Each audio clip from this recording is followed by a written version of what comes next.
Welcome to today, our SavvyPreneur Power Drop, the Savvy Restart Initiative. The Savvy Restart Initiative is part of the Savvy Lifestyle Lounge brand where wellness, luxury, and legacy meet empowerment. Sometimes life doesn't turn out the way you imagine. Maybe the marriage you thought would be forever isn't. Maybe you're realizing you need to stand on your own 2 feet. Maybe your kids are older, teens, navigating school, football life, and suddenly you're figuring out how to rebuild while being a parent, protector, and provider all at once. Sometimes the struggle isn't physical, maybe it's emotional, verbal, financial, or even just the weight of navigating systems while protecting your children. You may not look like someone in need, but your journey to independence, clarity, and dignity is real, and it matters. Sometimes starting over isn't obvious to the outside world. People don't see the reality behind the surface. I've witnessed it in Newport Beach, people sleeping in their cars at East Bluff Park or along the beach, parked in legal spots, maintaining dignity while figuring out where to go next. I've seen families using storage units as temporary shelters, kids in pajamas, mothers walking quietly through the sliding doors, no one noticing, no one judging, and yet surviving in ways most people wouldn't imagine. These families don't fit the stereotype of homelessness. They are working, clean, composed, and still struggling still struggling with stability. Survival in these situations requires resourcefulness, and places like Lifetime Fitness, open every day at 4 a.m., become lifelines, a place to shower, use Wi-Fi, and maintain routine, parking strategically, using public spaces legally, finding systems that provide consistency. These are things most people don't talk about because they assume help should be obvious or that everyone can see the need. But the truth is, many people keep walking with worth and dignity, unsure where to turn. And here's the hard part. Too often, access to support is gate kept. Families with older children, teens, or those who don't look like they need help are turned away.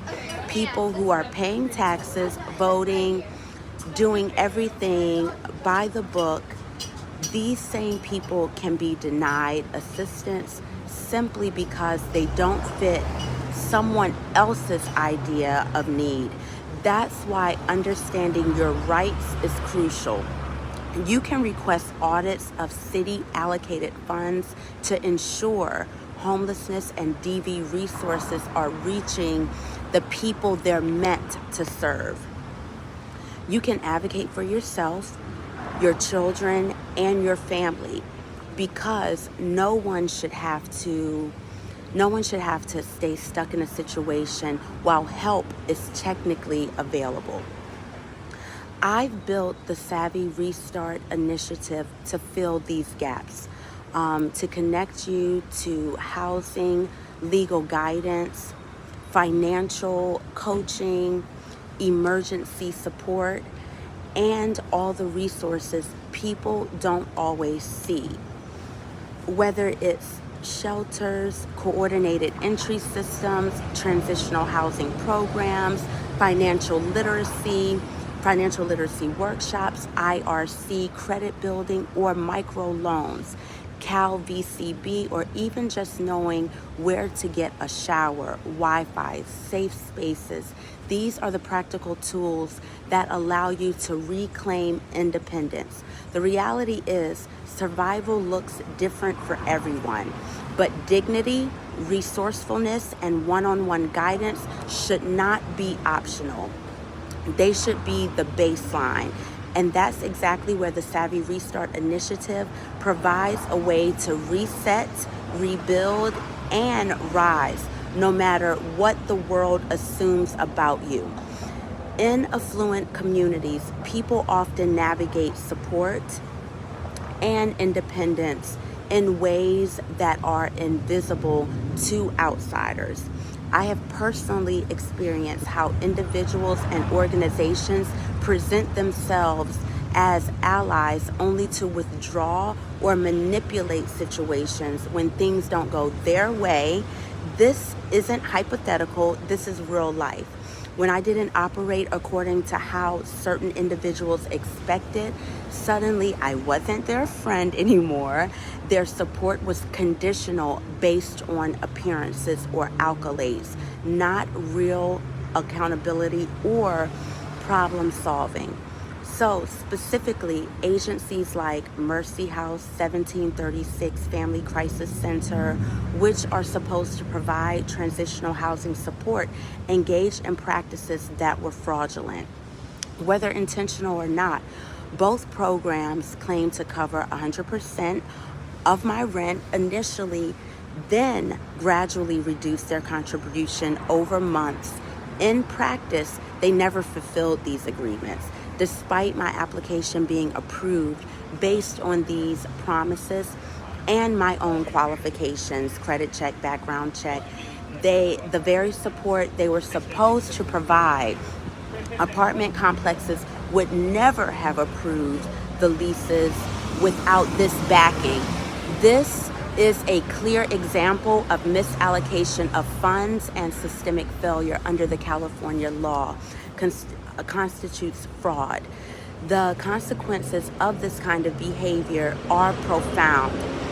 Families are left navigating homelessness, precarious housing situations, while organizations manipulate appearances, perhaps to adjust statistics, avoid accountability, or protect funding streams. These band-aids never fix the root issue, leaving survivors and children in the same struggles. Because of the fraudulent practices, individuals cannot pursue legal action immediately because obviously they are still living in unstable situations while the system appears compliant on paper. Furthermore, this behavior exposes another layer of exploitation in affluent communities. People using their name, reputation, or influence to appear helpful while actually manipulating situations for social accolades or status. Behind closed doors, conversations happen that undermine the very people they claim to support.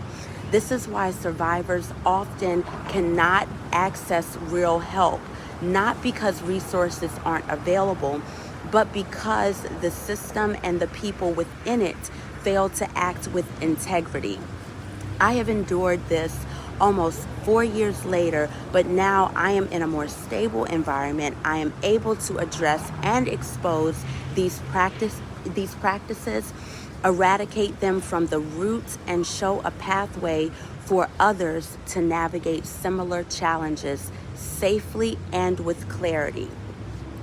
This is part of the mission of the Savvy ReStart initiative, to provide real, accountable support, shine light on systemic failures, and empower survivors to reclaim independence without relying on conditional allies or fraudulent programs. California law on transitional housing fraud. Number one, California Civil Code 1572. Actual fraud under California law includes the suggestion as a fact of that which is not true by one who does not believe it to be true, the suppression of which is true by one having knowledge or belief of the fact. Transitional programs that promise rent coverage, make agreements with landlords, or assert program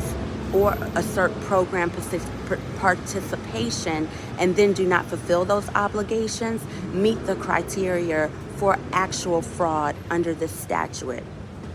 California Code 1573, constructive fraud. Even if intent cannot be proven, constructive fraud applies when a party breaches a duty, gains advantage, or causes detriment through misleading assurances. Programs like Mercy House or 1736 Crisis Center, Family Crisis, which serve in a advisory role to vulnerable clients, are subject to constructive fraud rules when their actions cause harm or housing loss. California Penal Code 532, theft by false pretenses. This law applies when organizations obtain money, credit, or benefits through misrepresentation. If a program receives government funds for transitional placements, promises rent coverage, and then does not pay as agreed, this constitutes theft by false pretenses. California Government Code 11135 prohibits discrimination or denial of benefits in any state-funded programs, gatekeeping resources, selectively deciding who receives support, or penalizing someone for not complying with personal expectations violates this statute. HUD, which is the U.S. Department of Housing and Urban Development, fraud guidelines. HUD defines program fraud as any intentional deception or misrepresentation made by an entity to obtain benefits which they are not entitled, or fail to provide promised program services. Transition programs receiving HUD or ESG, which is Emergency Solutions Grant Funds, must comply with federal fraud and accountability standards. Failure to provide promised rent, subsidies, or transitional support violates HUD regulations. Number 6, California Welfare and Institutions Code 10500. This code prohibits misuse of public funds, misrepresentation of program benefits, deprivation of rightful aid to a qualifying individual, any publicly funded transitional program that falsely promises support or fails to distribute allocated funds violates WIC 10500. Now, number 7, California Welfare and Institution Codes 15763, Transitional Housing Misconduct. This statute covers program failures, negligence, misrepresentation, denial of required services. Transitional housing providers are required to follow strict operational guidelines. Failing to meet contractual obligations, including rent support, constitutes a violation. Also, number 8, California Department of Social Services, CDSS Housing Support Program, HSP regulations. These regulations require accurate representation of services, timely payment of financial commitments, no misleading statements about program and participation or program participation, protection of clients from financial harm if funds were allocated for rent, subsidies, and not delivered. This non-compliance under CDSS rules. Number 9, Federal Fair Housing Act 42 U.S.C. 3601. Landlords cannot be induced to approve renters based on fraudulent claims. Programs that misrepresent payment commitments also place clients at risk of fair housing violations. Summary of legal standing. Any transitional housing or DV support organization that promises rent coverage, uses that promise to secure housing, fails to pay the promised housing, misrepresents services to landlords or clients, may be in violation of multiple California statutes, including fraud, misuse of public funds, constructive fraud, and breach of fiduciary duty, as well as HUD federal fraud standards. And listen, I want to say this clearly, because somebody needs to hear it.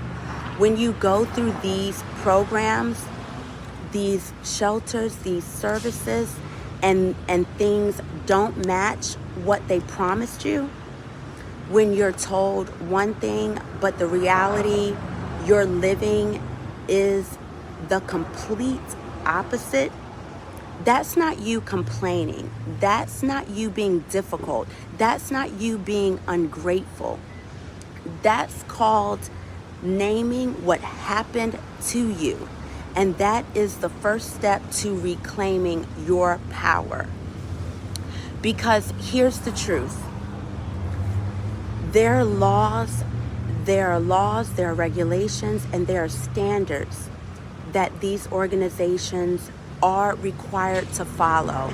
And if knowingly they misrepresent services, misuse funds, mislead clients, or create unsafe, unstable conditions, especially for survivors, women, and families trying to rebuild, that is not bad service that can cross into fraud, that can cross into negligence, that can cross into illegal behavior.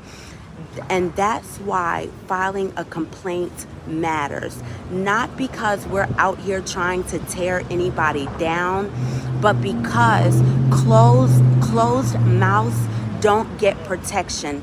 Closed mouths don't get corrections. And closed mouths don't create change.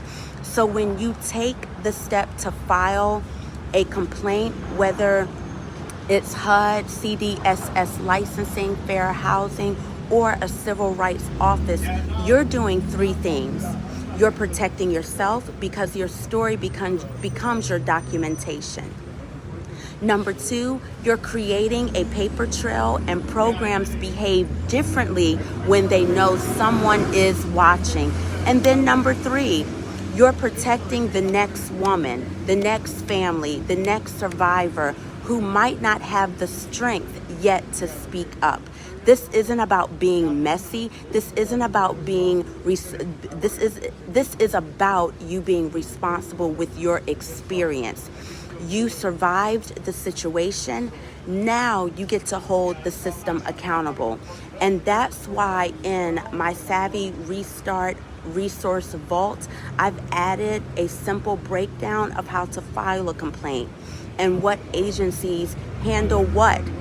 Not to overwhelm you, just to empower you. Because when we know what steps to take, we stop suffering in silence and start standing in strategy. So if you've been through it and you know something wasn't right, don't ignore that little nudge in your spirit. That nudge is called discernment, okay? And following through on it, that's how you protect your future and rewrite your restart. That's why I created the Savvy ReStart initiative. This isn't about pity or fitting a mold. This is a luxury level, dignity-centered support for anyone starting over, whether you're navigating emotional, financial, or verbal abuse, rebuilding your life, or figuring out independence with older kids. I connect you to housing, navigation, and safe transitional options, legal guidance and advocates, financial resources, coaching, and programs like Cal VCB, one-on-one support to help you take your next steps with clarity and confidence. This is your reset done the Savvy way, bold, empowered, and unapologetically yours. Connect with me today. DM Reset for guidance. Visit my website, The Savvy Lifestyle Lounge, or tune in to my podcast, ongoing insights, resources, and stories to empower your Savvy Restart. Your reset starts now, and I'll walk with you with through every step of the way. Thank you so much for joining today's SavvyPreneur Power Drop. And you can catch the replay on YouTube. Connect with me on my website, thesavvylifestylelounge.com, and you can click on the tab that you are interested in. I will see you next week for next week's SavvyPreneur Power Drop. Have an amazing week. Happy holidays and happy Thanksgiving.